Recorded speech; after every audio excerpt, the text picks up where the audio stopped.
Hey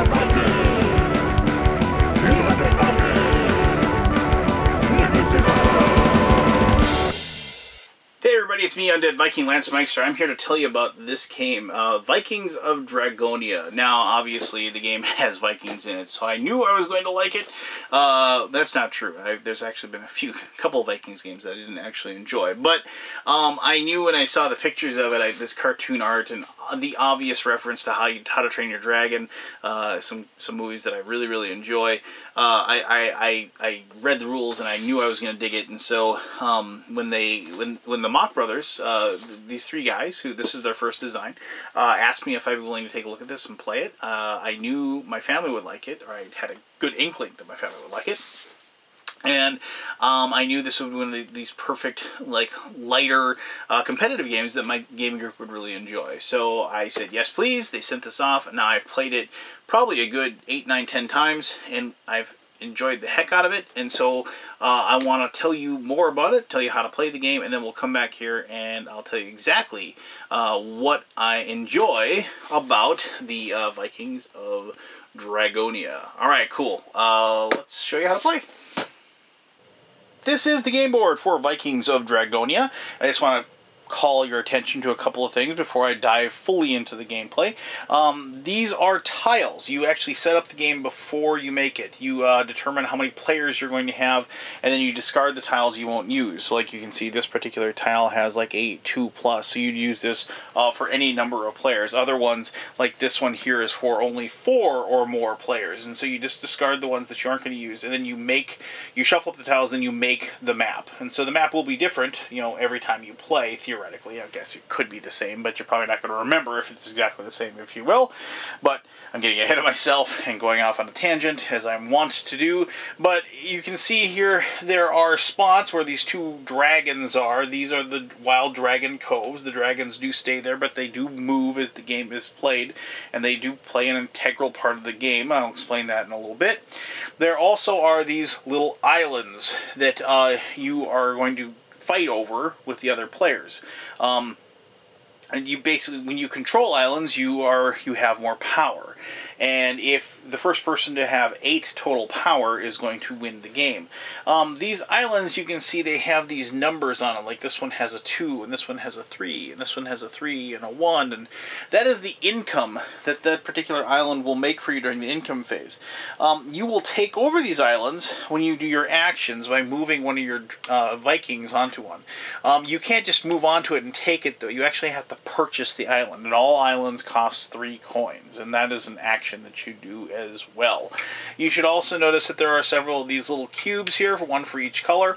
That is a permanent village that you have set up, and when you start the game, you go around the table, and the first player gets to pick, and so on and so forth, and then you place wherever you want to place your village, it goes there. The village can't be destroyed, it can't be taken over, and you'll always earn the income for that particular island that you choose. You might be wondering, well, why wouldn't you choose, something that has like a high income? You can't choose this one that has a 5 income. That is unavailable. You can't ever grab that one. But, some of them only earn 1, so why would you want to pick a 1 or a 2? Well, location is key, because whenever you summon a Viking or purchase another Viking, they always show up in your village. So having in the right spot really can matter a great deal. When I set this up, I just made 5 players and put them out as I saw fit. So what you see might not be the best strategy, but I just wanted to make sure you saw how the game works. The game is over when one person can say they've acclaimed 8 power. You get 8 power either by claiming an honor point, by turning in 25 coins to purchase one, or turning in a card from this deck that is an honor card that you turn in, and you get one of these cards. You also gain honor by controlling an island. You're always going to have 1 honor because your village is in a location. But when your Viking is on another location, that earns you another honor as well. So in this situation, the green player would have 2 honor if they didn't have any of those cards.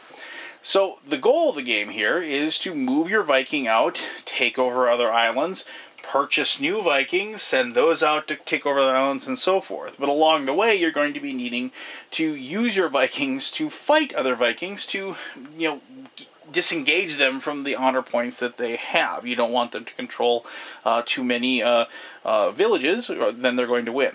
You'll also notice there's a couple other things that are on the board that you'll see. These are whirlwinds. Whirlwinds are teleportation circles, basically. If you move a Viking onto one, you can use an action point to show up in another whirlwind. That's just an option that you have.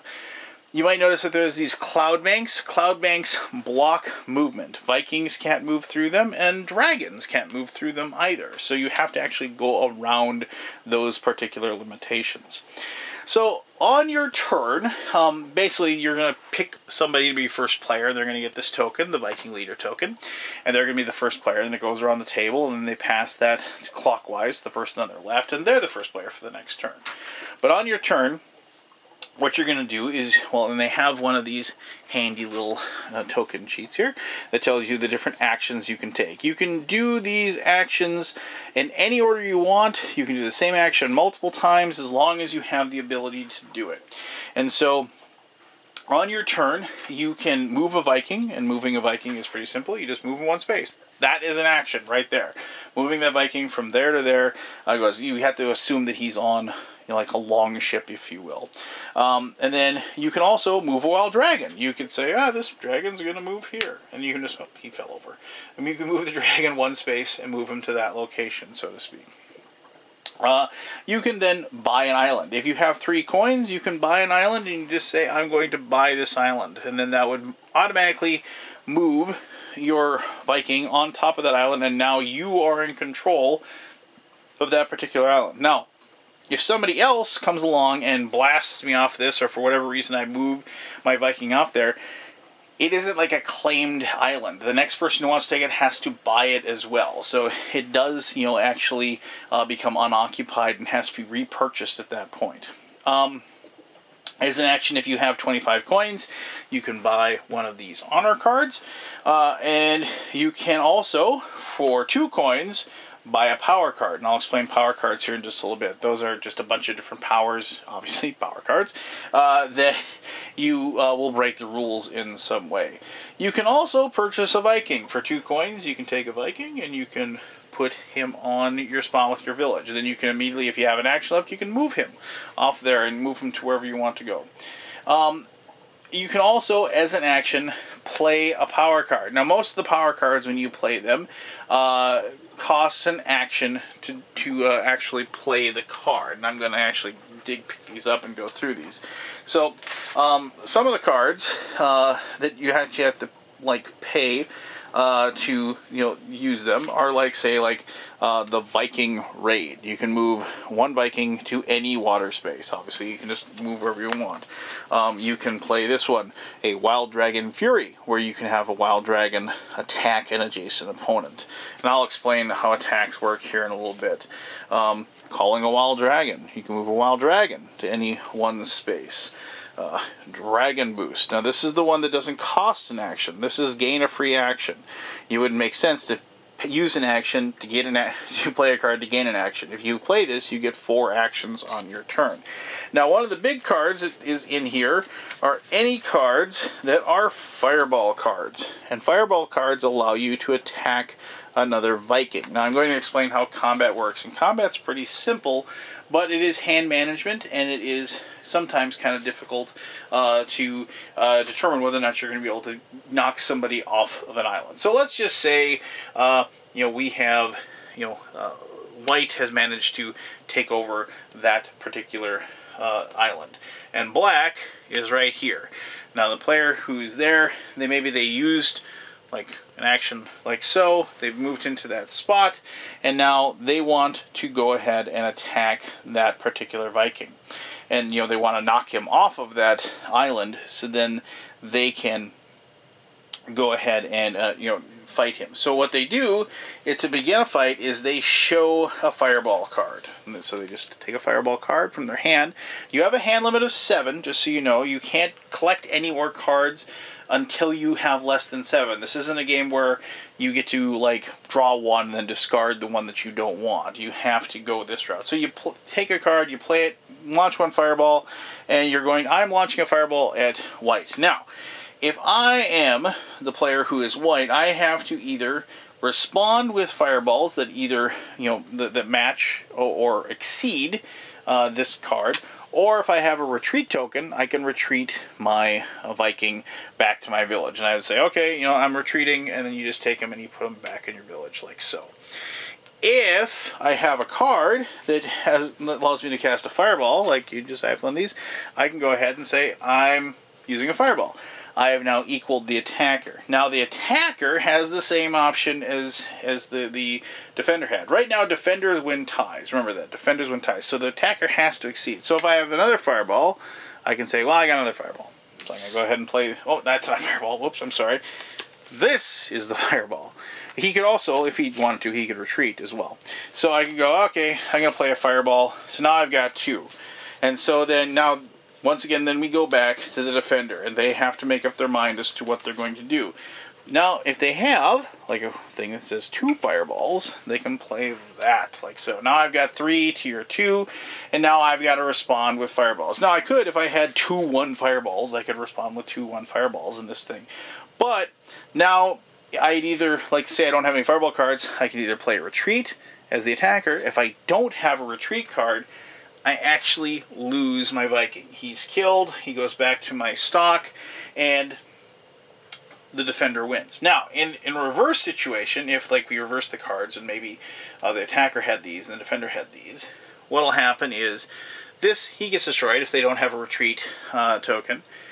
And then, if I have an action, I now can purchase the island and move my Viking on there. You don't automatically take the island if you defeat the Viking that is on that location. Now, as you can probably guess, there's probably some other weird rules that you have to follow. Well, first of all, one thing is for certain, your village is always safe. You can't attack a village. If a dragon is within 1 space of the location, those locations are considered safe. So in this situation where Black was, he wouldn't be able to attack that until somebody moved the dragon away from that location. 1 space all the way around protects it. Now, you might think, oh, well, then that you can use a dragon to protect you. Well, if a dragon is next to one of your villages, it doesn't earn any income. That might not matter to you because you get the power point for controlling it, but you do lose the income that's in it. The only exception to this is if a dragon is next to a spot with a village. A village will always get its income regardless of the situation. But if somebody on their turn plays a Viking dragon, a Wild Dragon Fury card, you get to move. You can actually move the dragon, but you don't have to if you don't want to. And then you draw 5 cards one at a time, and you go ahead and you draw the 5 cards, and if you get a fireball, you use those. So in this situation, let's see what if I got a fireball. So I got 2 fireballs and 1 fireball card. If you didn't get any fireball, you'll continue drawing cards until you finally get at least 1 fireball card. As soon as you get 1 fireball, then you're done. The person who's defending has to defend against the dragon just like they were a normal attack. If they fail to do so, they are destroyed, or they can retreat back to their home base. And then if you move the dragon, it has to go back to where it was when you moved it. So it does go back in that location. That's how you can kind of move the dragon or get the dragon out of those situations. And then, if you still have an action left, you could go ahead and move your guy if you can purchase that particular island. So, just so I can show you the other cards that are within the deck, they have a card, let me find one here real quick, that is a Berserker card. You get to select an adjacent Viking opponent. The opponent must play a retreat to survive. So, the Berserker, obviously is, well, Berserk. And one of the best cards in the game, because it basically helps you win, if I can find one, of course, is a card that you can turn in. Well, actually, I'm going to show you this one, too. Viking Academy. You just basically get a free Viking. You get to place 1 new Viking at your village, and the playing it does not cost an action to do so. I apologize, there is 2 cards that don't have an action. I misspoke earlier. But there are hero cards that you can play, honor cards I should say, that you can play from the deck, that if you have one of these, you can exchange this card for 1 honor point. Obviously, you probably like hold on to this until you are like at that point where you could, you know, play it and then win the game, because like maybe you have 6 villages, you take over another village, and then you play that card, and then you have 8 points, and then you win the game. After everybody has taken their turn, that's when you get to go to your income. Everybody gets 1 free power card off the top of the deck. If the deck's ever used up, you just shuffle up the discards and do it again. And then you collect your coins. You just get to go ahead and collect all of your income except for the villages, except for the islands, not the villages, the islands that are next to a dragon. Man, this guy just doesn't want to stand up. Except for the I'm just going to leave him there. Except for the spots that the dragons are protecting, they can't earn the income. I guess like the dragons take the gold, because dragons like gold, right? And then you take all that income, which is, you know, just these coins that are over here, that you'll then use in your next turn to do your actions of purchasing Vikings or saving up for an honor point card over there.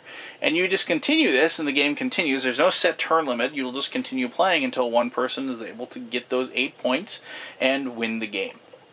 So there you go. I mean, the game is cool. Like I said, I really like setting up the board. It's different each time you play.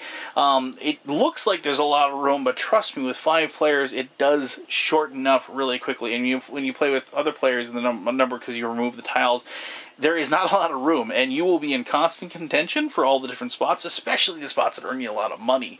And you know, this is definitely a game of like, if somebody is getting close, people will kind of like you want to play your opponents off of one another, you know, and try to, like, I found when I won this game, it's if you kind of lay in the weeds a little bit, you know, stay at around 5 honor points, 6 honor points, maybe. Don't draw a lot of attention to yourselves, and then wait for that moment where you can seize it and you can move in and, you know, take over a couple of places, and you own them, if you will, and then, you know, and then maybe have an honor card to play, and then you can get to that 8 points. But, you know, that's a pretty common strategy, and if people are watching that, they are going to realize that guy's probably got an honor card or in the sand. We got to make sure we take him down. But there's all that stuff going on, but I like the way it looks. You know, they say the game's for, like, you know, 12, 13-year-olds. You know, I played this game with my 8-year-old daughter, or soon-to-be 8-year-old daughter. She loves it, and, you know, and she took to it really quickly. She loves the dragons. She's a big fan of the movie How to Train Your Dragon, both that and the sequel, so I knew she was going to like this, and definitely when we played it, she's dug the heck out of it.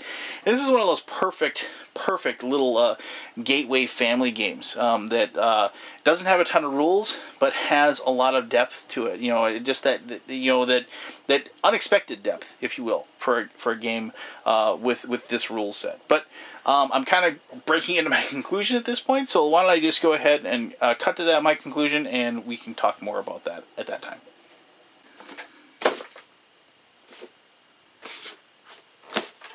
Alright, so there you go. You should have a pretty good idea of how the game is played, and I did touch on a few things there at the end of the conclusion, the gameplay portion, that kind of gave you a good idea of why I've been enjoying the game. I just, you know, this is one of those things where it is that, you know, perfect, you know, light, almost medium weight Euro strategy game. It is in its core a hand management and you know, area control game. You know, with a little bit of resources that are going on as far as like collecting the money. But it is you know, it is a very, like I said, a simple, straightforward rules set, but it belies a certain depth that I really enjoyed because of the fact that you have this wide range of options and abilities that you have available to you, or actions on each one of your turns. You know, it is one of those interesting dynamic flow games that if you are like, I mean, if you're the first player, fine, yeah, you see what's in front of you, but by the time it gets, if you're the 4th or the 5th, by the time it gets to you, the board might not look, well, it won't look like you just got done watching. And the cards are really the key, or at least that's what I've found. I mean, because obviously you need fireball cards to be able to attack and take people down, but you also need them to defend yourself. And don't the retreat card is like one of the most important cards I found out as I played, because of the fact that money is supremely important, because money is the juice, the fuel of your Viking armada, your Viking you know, base, if you will. You can't, without money you can't get new Vikings. Without money you can't buy islands. So you could have a bunch of Vikings, you have a bunch of fireballs, and you could blast everybody out of existence, but if you don't have any money to take over the village, or take over the island after the fact, it's not going to do any good. Money buys you cards, and once again, cards are kind of like the lifeblood. It gives you that extra action, it gives you that extra ability, it allows you to break the rules in some way. They kind of go hand in hand, cards, money, money, cards, and it is, with all the different options and all the different actions that you have available to you, I found myself having intriguing choices each time my turn came up. And like, being first player was nice, because you had the ability to see what was on there, and this is a lot like other games, but you kind of, show your hand, first, and then you're letting other people react to what you do, and so it's almost kind of better to be last in this game. It's to see the what everybody's actions kind of build up, and allow them to wonder what you're going to do, and wonder what what action you're going to take when it comes to your turn. Now, this is definitely a game that has the game within the game, and that is, the open player negotiation. This is a game of, at least with my gaming group, has turned into, well, I should say with my family, but let me tell you that in a second. But with my gaming group, this is definitely a game of fast and quick alliances that are soon forgotten as soon as it suits the purposes of the players. This is a situation where, yes, people are ganging up on other people for mutual gain, mostly just to prevent somebody else from winning, so they still have a shot to win. But basically, those things last only a turn or two, and you can't. There is no shared win in this game. You can't. This is like a cosmic encounter where two players can work together and then both achieve victory at the same time. This is a situation where only one person can remain. But you will find yourself, if your game group is like mine, you'll be finding yourself making those one-turn deals where it's like, we got to take this guy down, or you can have that island, I'll have that island, let's just not bother each other so we can attack these guys that are over here. And I like that aspect of it. I like open tabletop. I like, like handshake deals that you double cross on immediately, and then swearing a vengeance. Now, I mentioned my family. Whenever I played this game with my wife and my daughter, within the very first turn of the game, my daughter has turned to my wife and she said, "Let's gang up and kill Dad." And that's what they do. But it makes them happy to beat the board game guy in the house, and it makes them happy when it comes down to, like, my daughter has 8 wins with 8 on her, my wife takes second with 7, and I'm third with 3. So and they're having a blast while doing it. And now that I've touched on my family, this is definitely a game that I think that if you have children that are 2nd, 3rd, 4th grade, this is something that they're going to take to and they're going to understand really quickly. This game doesn't have, it has some randomness as far as with the drawing of cards, but it doesn't have the fickleness of dice. So if you have a family that doesn't want their strategy or their tactics to be diluted by just a few bad dice rolls, this is definitely a game that I think will appeal to you as well.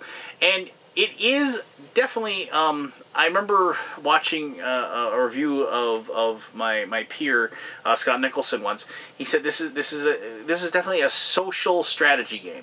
This is not a game where I have to sit there and study the board the entire time. I don't have to look through my cards and, okay, I'm going to do this, and that. This is a game where you can talk to the person about whatever it is. Talk to them about their work day. Talk to my daughter about what she did in school that day. Talk to my mother about, it's like what her friends are up to lately, or what did she buy at Walgreens the other day? And we can have those discussions and have fun. And then when it's your turn, it comes to you, then you can just figure out what you're going to do, because it is a very light and very acceptable and very straightforward game.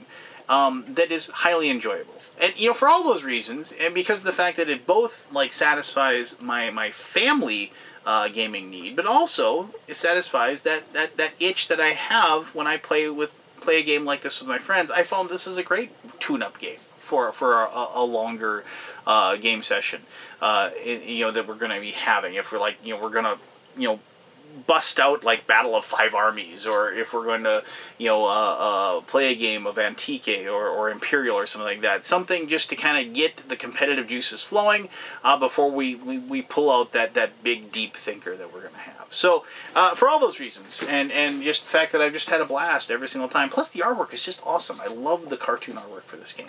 I really recommend Vikings of Dragonia. Check out the Kickstarter page for this one, and check it out over on Board Game Geek. If you have any questions about the game or comments, please post those. I'll be happy to answer those to the best of my ability. And as always, I greatly appreciate you taking the time to watch this video. And until next time, you have yourself one heck of an awesome day. All right, bye-bye.